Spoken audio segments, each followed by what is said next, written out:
today's announcement. So you can have the presentation open, and like I said, we will need class companion a little bit later on. As we go through some stuff. Just kind of get yourself settled in with.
SAQ training, and we do very, very well with this. Traditionally, no matter what your opinion of yourself as a writer, because we all have different opinions in terms of our skill level when it comes to GQs, LEQs, or just extended writing in general, whether you're an A student or an AP student.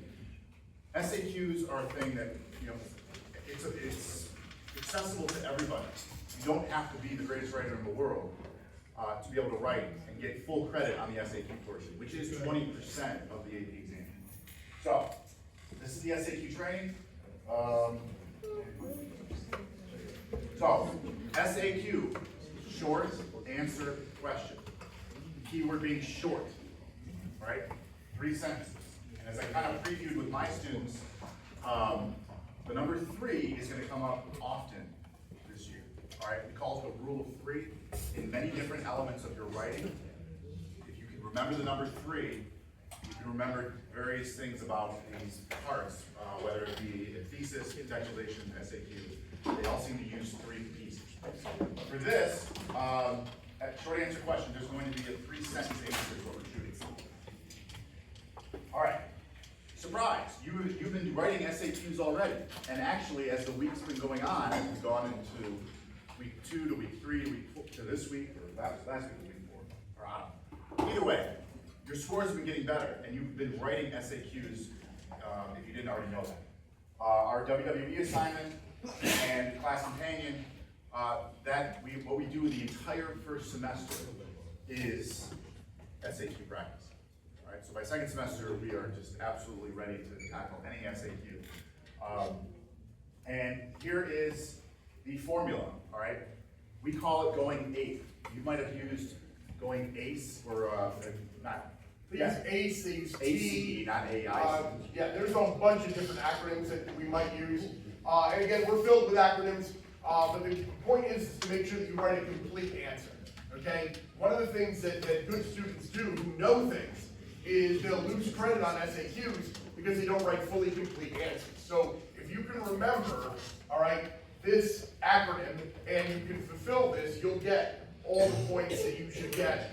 You'll basically write an answer that me and the College Board can't not give you credit for. You know, we want to make sure that you're writing an answer that always meets the criteria. So that's what we'll talk a little bit about here really quick. So when you write an answer for short answer, all right, no, you don't need a big introduction. You don't need a thesis statement. You don't need any of those kinds of things. All right, the first thing that you want to do is you want to answer the question directly. And I know sometimes in your essay writing, English teachers might tell you things like, well, you know, don't repeat the question in your answer and that kind of thing. But we're going to tell you for our SAQs, it's a good idea. Okay, so if it says briefly explain something, you know, you say, you know, one example of this is this. You literally just give the answer. Okay, you answer the question directly. All right, describe one cause of the American Revolution. Your SAQ should start, one cause of the American Revolution was, and then an answer. Okay, and then that won't be the entire answer, but that's the A part. All right, it's answering the question directly. The students who have trouble with this are the ones who are the stronger writers, believe ones that want to go, well, before we can fully discuss the answers to the thing, the stuff, or whatever, you won't have time for that on the SAQ. You'll see that as we do full-length SAQs that are timed as time goes on. So the first one is the easy one, all right? You want to answer the question directly, answer exactly what they're asking. And the reason we like to use A instead of ACE is that kids didn't know what the C meant. It means cite. All right, you're giving evidence, and we like the A because proof seems to kind of work better. Because the proof is the historical knowledge in your head. Okay, that's the thing you're going to put down to prove what you say in A, and we get to use a little API. Because normally he pounds his chest, I'm not sure what he's I don't know, it's kind of a drag. Yeah, so the next part you want to do is you want to prove it. All right, you just said something. You just wrote, one cause of the American Revolution was excessive taxation. Well, good, all right, but how do you know? That's the proof, all right? We know this because the British, blah, blah, blah, blah, blah, the colonists, whatever it is, in another sentence. Okay, so we want to prove how we know that answer. What backup do we have?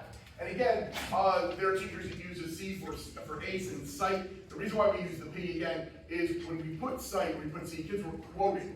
If there was a document or there was a stimulus, they were quoting that. We don't want you to quote, okay? We'll talk more about that a little bit later. So the P is prove and how do you know, okay? Now the E, oops, I'm sorry, the E can stand for a lot of different things. And the E and the P, you'll see as you write these throughout the year, they blend together sometimes, but it means explain or expand, all right? An example, etc. All right, it can mean a lot of different things, all right? It's something that you add on to solidify your argument. See, the A and the P are really enough to earn you your point.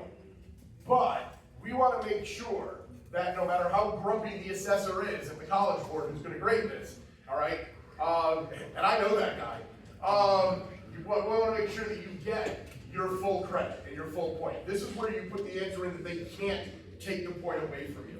All right, this eventually leads to, this is shown when this other thing happens. In later years, this takes place, okay? Whatever it is you want to add in another sentence. So we're looking for total for your SAQ part. We're looking for 2 to 3 sentences that covers the A, the P, and the E. This is also going to introduce you to the idea that some of you guys are going to write correct answers. You're going to write answers that are factually correct, but you didn't earn the point. And that's the language we're going to use all year, is that, well, yeah, what you wrote is true, but it didn't earn the point. And that's what we need to get you to. Writing the A sentence and the P sentence, most times is going to earn you the point. If you do it, it's correct, it's factual, and you answer the question. The E is like Mr. Amendola said. You can't take it away, no matter who the reader is. And there is a wide range of abilities of readers. And we want to make sure that no matter if it's the first time they're sitting down and do the first SAQ they read, and they don't know, that they give you the point. Or the most experienced reader, or the table leader who's really grumpy and just wants to whittle lunch. I know that guy too. If the E, if you can't think of anything, what another good suggestion is to get to that third sentence, use a second piece of proof. And I know that kind of sounds like examples, but maybe, there's a series of laws and you say the Stamp Act, and then give it another piece of legislation that caused colonial descent, okay? So it could be app, or it could be ape, right? As long as you're hitting those key points, you're Now, going to believe it or not, too, some of you guys, your problem's not going to be this. Your problem's going to be stopping, okay? Where you're like, I know everything, and I'm going to say everything I know about this topic. You're not going to have time to do that. So that's what you're going to realize as we start to do real SAQs that are not part of your weekly writing exercise that we've been doing. As we start to do them, you'll realize that to do them in the allotted time, you can't write forever, and it's not necessary. I can't tell you the SAQs I read from really bright kids, they earn the point in the first couple sentences, and they write 5 more sentences, and it's nice, and it's good, and it's lovely, but then all of a sudden they fell short on their last one, because you have to do 3, that, because they ran out of time. So, and again, this is September, this is something we'll work on as we go through the year. We'll identify you guys who have that issue or another issue, and we'll solve it, so we get everybody into that 2 to 3 sentence mindset for each part of their SAQ. The X factor used to be the amount of space you had. If you remember, I don't know if you do these in AP Human, do you?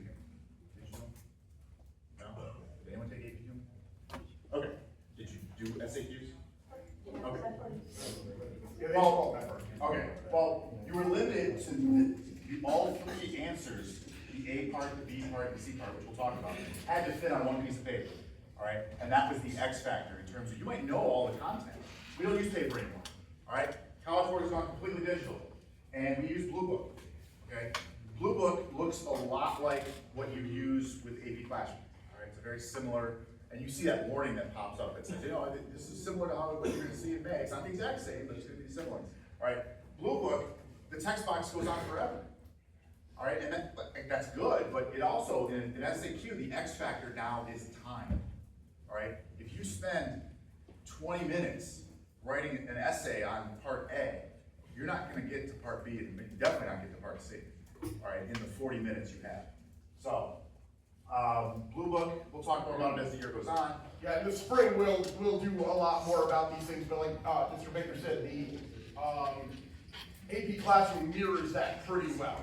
So that's pretty much what you're going to see as we go through. So we used to kind of like style ourselves after these guys, you know, the Muppets.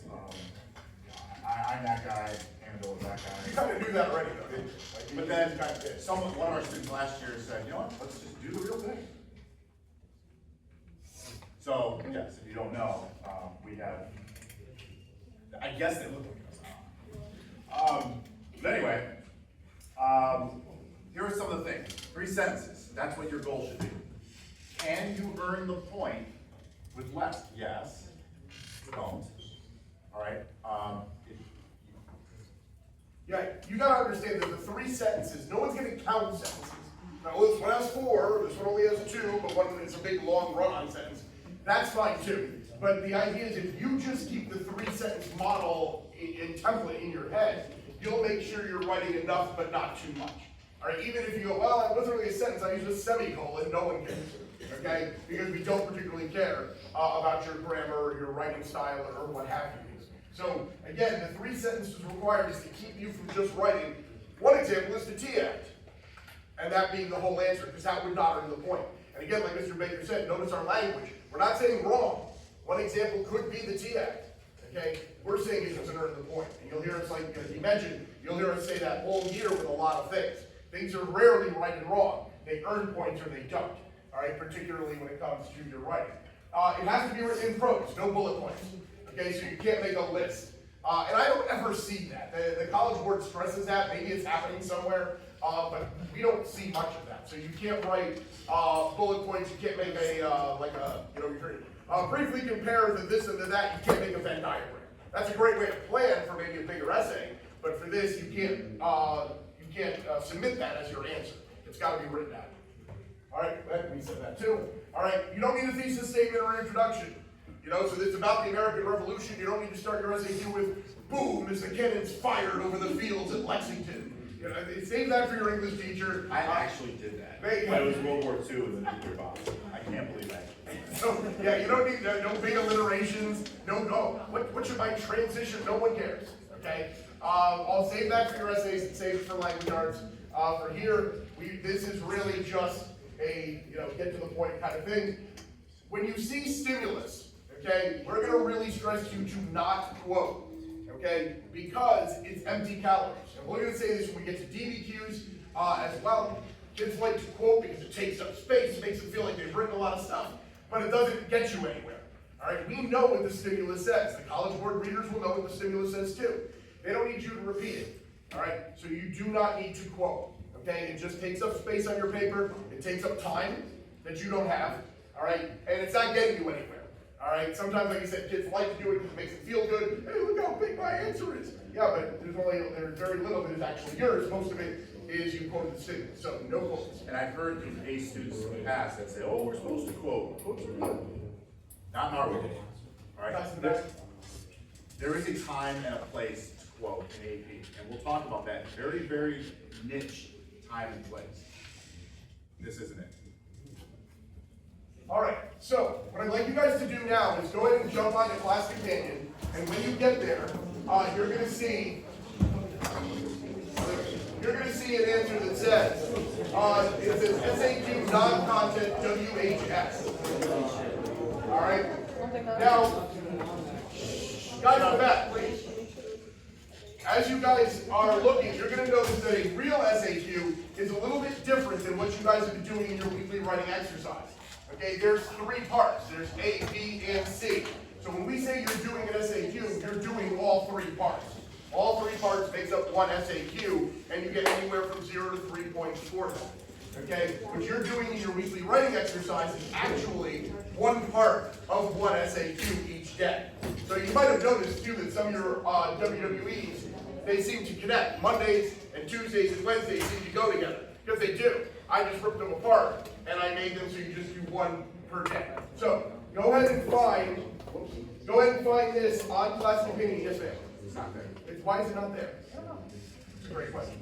All right, I gotta go check on that. Mr. Baker's gonna sing for you while I take a look at that.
They don't work. Like the extension doesn't work.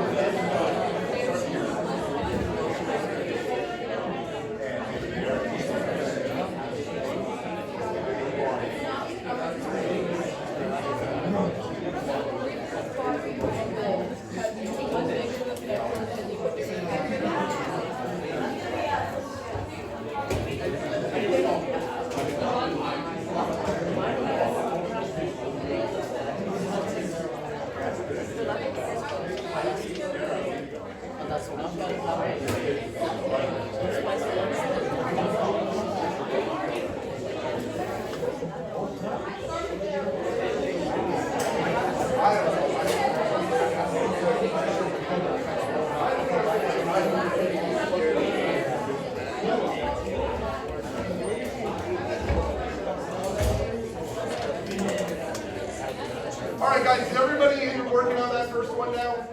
Everybody good?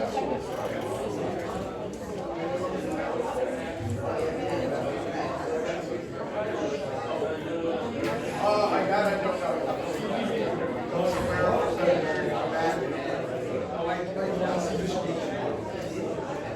you try.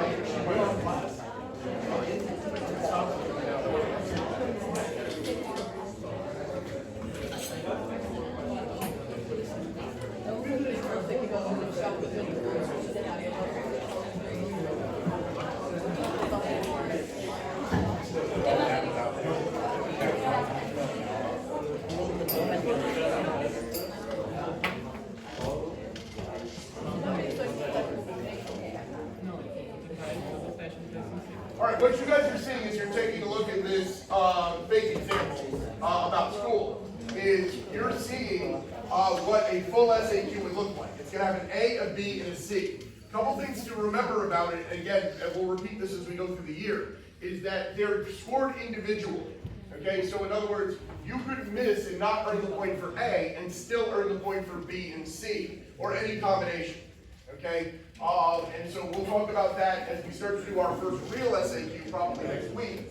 We'll talk about how we're going to score that, what it means for your grade, what it means on the AP exam, to get 1 out of 3, 2 out of 3, 3 out of 3, you know, and what the best road is and all that happy fun stuff.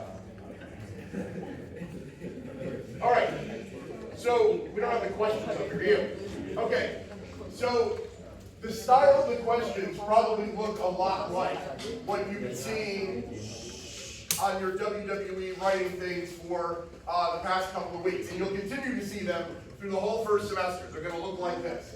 So you might think to yourself, well, we're not doing a whole lot of SAQs, but in reality, you're doing one every day, or you're doing part of one every day. All right, so that's why you won't necessarily see us doing a ton of them in class, because you're always doing it, okay? And it worked. It worked real well last year.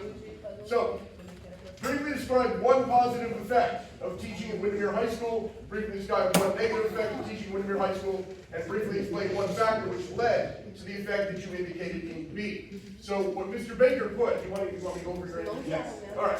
So, you'll notice that I highlighted here, okay, the different parts of the answer, so you can see how the A, the P, and the E sort of all work together. And again, you use this formula for each part of the actual response. So, notice what Mr. Baker does in his response.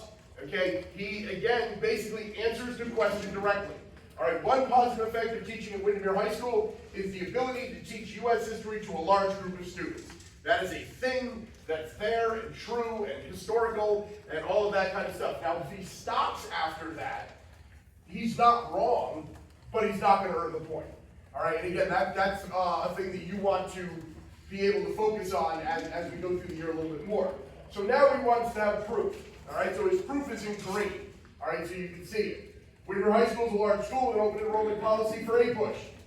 Okay, so because we have a large open enrollment policy, it leads to the fact that his answer is correct, and we have lots of students. All right, now he wants to explain, expand, give an example, etc., evaluate any of the million E's that we use for E.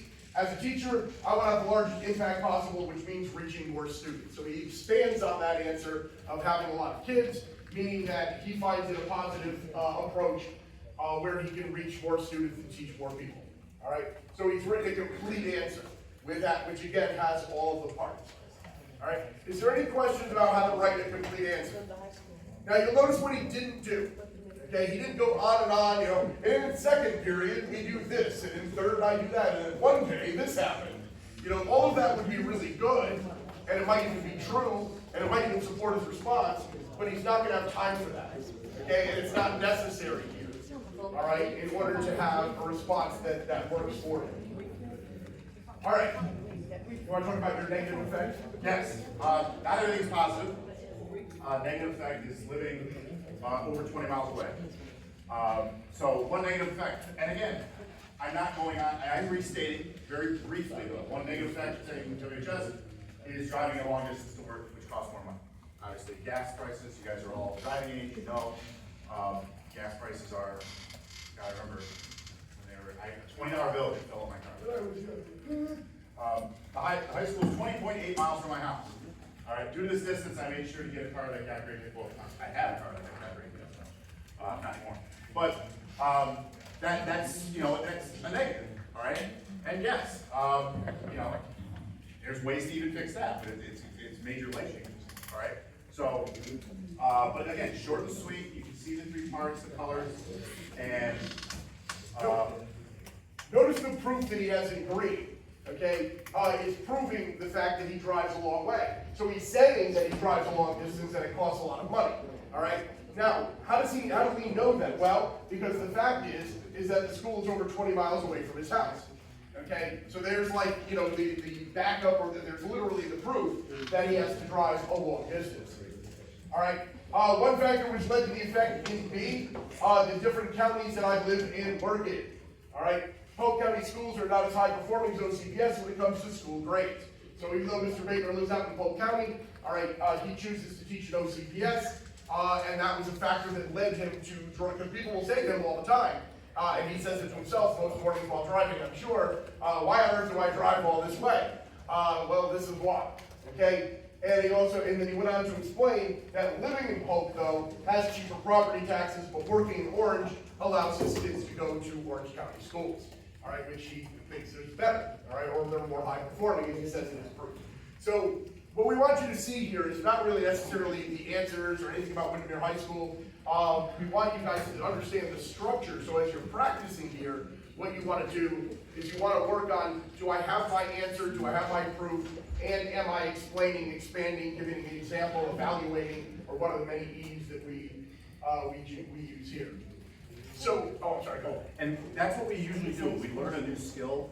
We do non-content examples first, because we want to know if your ability to write is based off, if you can't do it, we want to know if it's a content problem or a skill problem.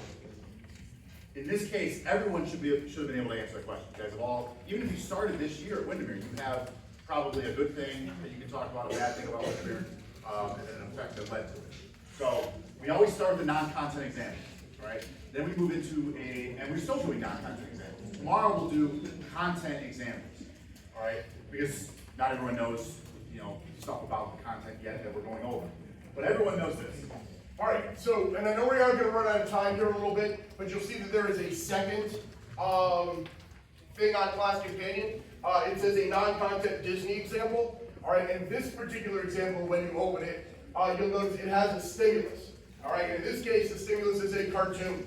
All right, and you may get those. All right, we'll talk about Q2s and everything later on as we go through the year. But you might get a political cartoon as a stimulus for your SAQ. I think on last week's weekly writing exercise, you had a diagram with the, showing diseases or something. Maybe it's this week's, I don't remember. But you know, so you had a visual. Okay, so don't be surprised if you get a visual. And in this case, it's a political cartoon.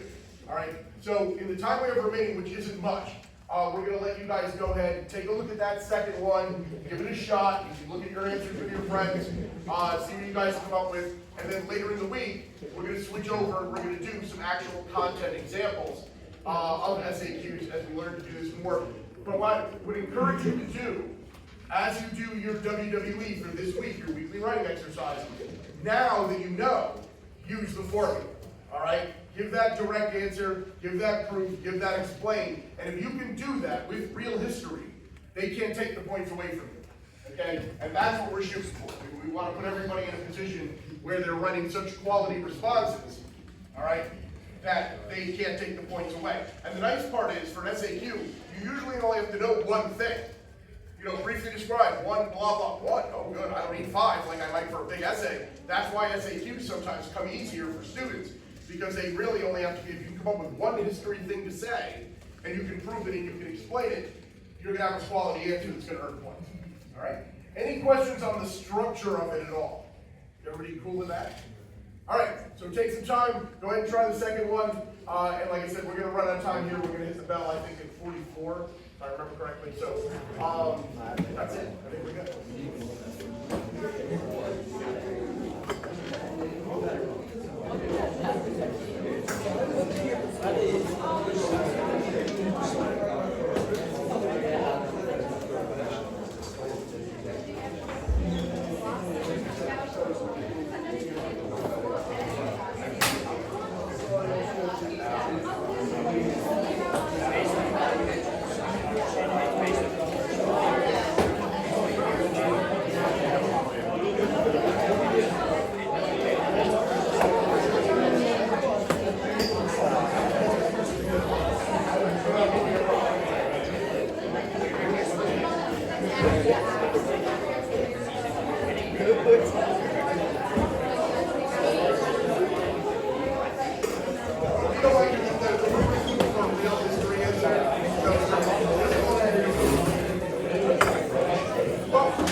All right, guys, have a wonderful day. We'll see you tomorrow.